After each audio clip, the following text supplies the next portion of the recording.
Hi, my name is Al Schmidt, and I'm the president and CEO of the Committee of 70.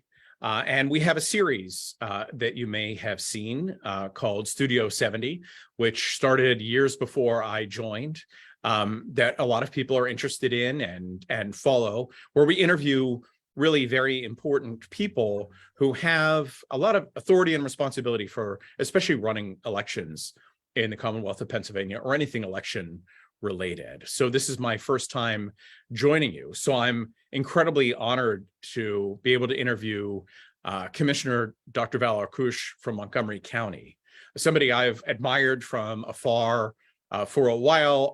Our paths have crossed here and there. So I just wanted to welcome you to this conversation, Commissioner. Well, thank you, Al. It's really a pleasure to be here, and I'm looking forward to our conversation. You know, we have a lot in common. One is that we both have images of City Hall in the background of our meeting right now. Yeah.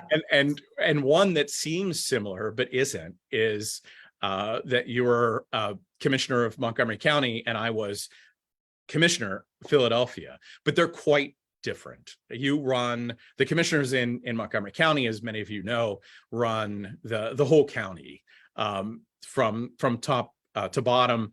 In Philadelphia, the city commissioners simply run elections. As important as that is, we have hundreds of 100 employees, not thousands of employees, and a budget of tens of millions. Yours is hundreds of millions. So we're only a small fraction of everything that you all have to deal with and have responsibility for. And I'm grateful for your leadership in the 2020 election in Montgomery County. Thank you. Thank you. I wanted to start by asking, like, you've gotten a lot of praise for your leadership in navigating us through the COVID environment, both in terms of your transparency and your sort of communications with the public and being so kind of like open and keeping people informed about it. We face a sort of different ongoing challenge that hasn't subsided when it comes to election misinformation and all the rest, and election administration. Do you think there's any sort of lessons that you've learned, or do you think you can apply a similar approach to combating COVID the way that anyone who knows and cares about strengthening democracy can apply to combating election misinformation? Yeah. Al, I come at governing from a little bit different background than most elected officials. As I think I practiced medicine in Philadelphia teaching hospitals for a little over 20 years. And in the later part of those years, also got a degree in public health. And so when COVID hit, and we were one of the first counties to get cases, I kind of went into clinical mode in a way, and I just applied all the principles that I would have applied taking care of a patient, or in this case, hundreds of thousands of potential patients, and really looked at the data and the information that we had that was coming in on a daily basis. And I applied those public health principles of being as transparent as I could be without compromising anyone's personal identification, and sharing as much information as we possibly could as quickly as we could, with the goal being to give folks the facts so that they could make the best decisions for them and their families. And I like to think that we have tried to do the same thing with elections. And frankly, some of the election misinformation or disinformation that people are hearing comes from some of the same sources as a lot of the disinformation around the COVID-19 pandemic. So again, we try to be as transparent as we can. We continue to put all kinds of factual information out there. We just had a telephone town hall last week. We're open to answering people's questions, but it is a very difficult environment when individuals are looking at our work with an enormous amount of skepticism And there's plenty of places, social media sites, other media sites that can reinforce this disinformation. So we've got a big job ahead of us, but we just have to be consistent and transparent and honest with folks. And hopefully at the end of the day, the majority of voters understand our elections are free, they're transparent, they are safe and secure, and the outcomes are correct. And it's particularly troubling, and I think why it's important to have lessons learned like that in overcoming this challenge, because, you know, around the general election of 2020, about a third of Americans didn't have confidence in the outcome of that election. And today, about a third of Americans don't have confidence in elections. And that's a majority in the Republican Party at present. And you can see its consequences as Republican primaries played out sort of across the country. So, you know, there's an expression that it's a lot easier to fool someone than to convince someone that they've been fooled. And I think we have such a heavy lift ahead of us because a lot of people have been fooled for a very long time. So your approach, I think, is one of the very few that we can look to sort of improving that environment and strengthening democracy. In terms of your responsibilities, like I mentioned, you know, elections are only one small but very important part of them, sitting on the Board of Elections in Montgomery County. What from that position on the board, what do you think are some of the bigger sort of challenges that we're facing in terms of elections and election administration, in addition to, you know, combating misinformation? Well, I think we still face a number of challenges when it comes to elections. One is just engaging our voters. The strength of our democracy depends upon our voters who are eligible to vote participating in our democracy. And so just making sure that people have the basic information about when the election is, how to get registered to vote, how to check their voter registration, change their party affiliation, change their address, you know, whatever it is that they need to do. I think that's gotten a lot easier in recent years, as many of these tasks are now available online. And even if someone doesn't have a device at home with them to do that work, they can go to a library, or many people can do it at their workplace and access those things without any cost. So that's extremely important, but we need to let people know that those resources are out there. And so that means that we've got to meet people where they are. If English is not the language that they're most comfortable communicating in, we need to make sure that we have trusted messengers out in all of our communities, letting people know about important dates, like when to register to vote or to request a mail ballot. And just that steady, consistent, accurate flow of information to our entire region is so important, you know, across our Commonwealth. I was very pleased to see that the Wolf administration this year now has both Spanish and Chinese as official languages that are easily accessible from the state's votes.gov website. So we're, you know, definitely making some good progress there. I think the other piece of this that's really important is that making sure that people can actually get to vote. And so we've seen a real increase in the ability to enable particularly working people to vote with the introduction of mail-in voting in Pennsylvania.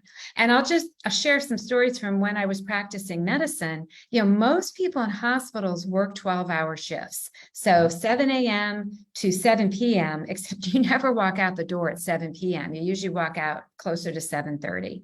And our polls were only open from 7 a.m. to 8 p.m. And so it was very common that most hospital workers could not vote because before we had mail-in voting, an absentee ballot could only be requested if you were out of town or you were physically unable to get to the polls. And just being at work all day was not an allowable excuse. So police officers and EMTs and factory workers on 12-hour shifts, you know, all kinds of people really struggled to vote.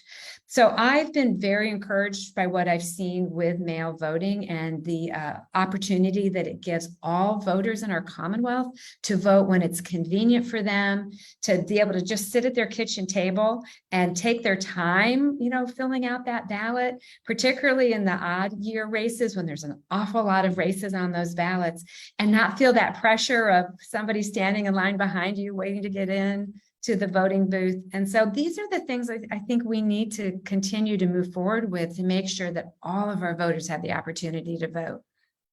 And it's probably all the more important because so much of this is new for our voters, right? Montgomery County, Philadelphia County, a number of other counties in the past couple of years acquired sort of new systems of voting, whether it's hand-marked paper ballots or in our case, a ballot marking device. But either way, at the end of the day, you have an ink on paper record of the votes that were cast. And I think that we use in not just one, but two audits in counties in Pennsylvania. And I think, one thing that I've really struggled with is that elections have never been more safe and never been more secure. And at the same time, never been questioned where the outcome has been questioned to this degree. So it's had all these efforts to improve the integrity of the process and accessibility, I think, have occurred strangely at the same time. There's been so much kind of distrust in that whole process, and the election operation of Montgomery County is very well thought of, and you and your board and your team deserve certainly a lot of credit for that. Well, thanks. I appreciate that. And I just want to underscore something that you said, which is that in Montgomery County, for instance, but all over the Commonwealth now, we have voter marked paper ballots. That's the way we went. I think Philly has machine marked, but either way, it's ink on paper, as you said. And we are now required to do audits. In fact, for this November election, there is a required pre-certification audit. So even before we actually vote as an election board, whether or not to certify the election, there will be an audit conducted. And our 2020 vote, for instance, went through multiple audits. And so we could never do this before. I'm not sure that voters understand that before we had these voter marked or machine marked paper ballots, when the election day ended and the poll workers turned off the machines, it would spit out a tape, like a cash register tape, and there would just be totals on it, how many people voted for this candidate or that candidate, but no way to go back and audit if each voter's individual vote had been properly recorded. And now we can do that. And so it's just a game changer when it comes to securing our elections and being able to verify that the counts are accurate. So I agree. I think we've never been in a stronger position to say with certainty that our final results are accurate. Part of the distrust in government, I don't know about elections, but government in general, probably one contributing factor probably has to do with the sort of breakdown in elected officials and parties sort of working together and coming together when it comes to compromise in a good way, not a bad way, to sort of get things done. Do you think more broadly, I don't know if it's like one of those situations where when in my case, you're getting older and it's like every winter is colder, every summer is hotter, every hill is steeper, and, every wait is longer. And I never know if that's true or not, but it certainly feels like there's been a breakdown in terms of bipartisanship in the last 10 or 20 years. And I wanted to know if that's been your experience as well. Yeah, certainly we see that too. And even in our work as county commissioners, in all the other things that we do in Montgomery County that really aren't partisan, like fixing roads and bridges, making sure our health department is out there providing vaccines, making sure that our planning commission is preserving open space and creating parks and trails. Like, these are not partisan issues historically, but it's amazing how in some cases they're made into partisan issues.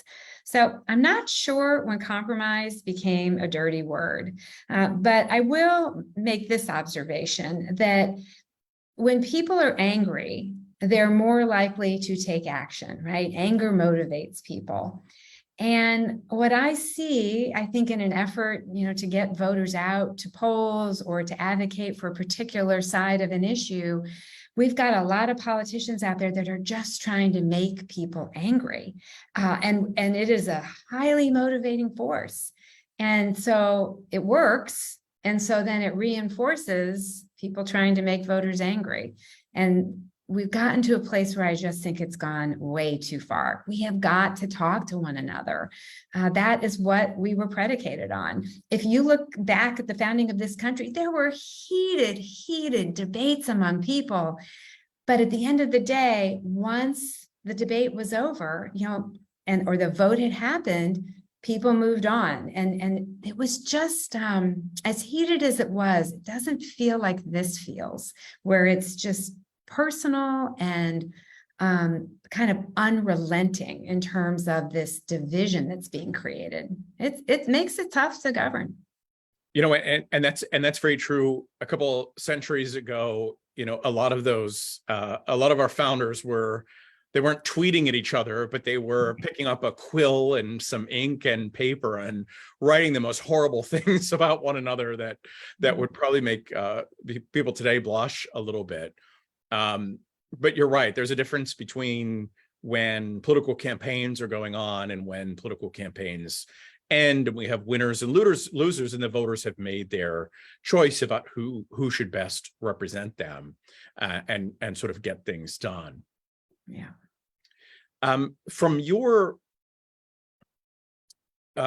experience at as a county commissioner, I know you mentioned your public health experience, kind of informing how you communicate, and we talked a little bit about the value of that from an election standpoint, and we talked a little bit about some of the challenges that you see are sort of facing us.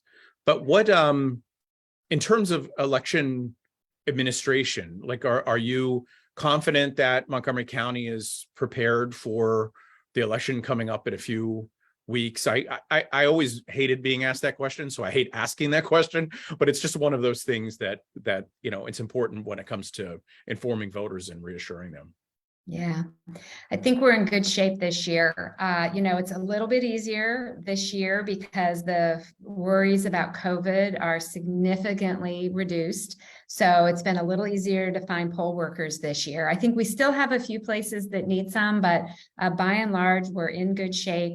We were not able to get our ballots out quite as early as we liked because we were waiting on a ballot challenge that was impacting the 1st congressional district. But that ballot challenge, which did go to the Pennsylvania State Supreme Court, has now been resolved. And so hopefully our ballots will be going out sometime next week, by the end of next week, I think at the latest. So, things are in good shape this year, I think, and hopefully we'll have high turnout. The races, of course, are absolutely critical races. Our governor and our United States senator are both on the ballot. So, as well as, the entire state house and half of the state senate. So really critical races. All of our congressional delegation, all of our members of the House of Representatives in Washington are on the ballot. So I really hope that folks come out because the impact on people's day-to-day lives will for sure be impacted by who wins these races. I think Philadelphia is in a similar case in terms of when the mail-in ballots should begin sort of going out. And a month is a pretty decent amount of time for that first kind of batch to go out, for the voter to receive it, vote it, and mail it back if they choose. When voters apply at the last minute, or they get it and it's been sitting on their kitchen table for a couple of weeks, or for one reason or another, they're too busy to cast their vote, will Montgomery County have either offices open or drop boxes that voters can use to return their mail-in ballots directly to the Board of Elections? Yeah, we'll have both. We'll have drop boxes around the county, and then our voter services office will be open, and we will have satellite offices, I think, open on the 2 weekends prior to Election Day. And, this is a really important point. Under state law, individuals have up to 1 week before the election to request a mail ballot. And they can do that in person at an election office. And if they do that, then, it's a very smooth process. They request the ballot. Hopefully they'll have time to wait. We print the ballot for them, they fill it out, and they turn it back in. They're basically doing in-person mail voting. So that's what that technically is. But if they're not able to come into an office and they put that request in 1 week before the election, we should be able to mail it to them in time, but that ballot still has to be back in our hands by 8 p.m. on November the 8th, which is Election Day. So there is just no way that they're going to have time, unless they overnight it, to mail that ballot back with any kind of reliability. And again, our postal workers are out there. They prioritize these mail ballots. They do everything they can. But because of forces sort of above them, we can't necessarily rely on the post office to get a ballot back, within a day or two. And we do mail our ballots with first-class postage on them, so the voter doesn't even have to go get a stamp. So these drop boxes serve a really important function. And I, like you, I'm sure, remember even before we had mail voting, we had just straight absentee voting.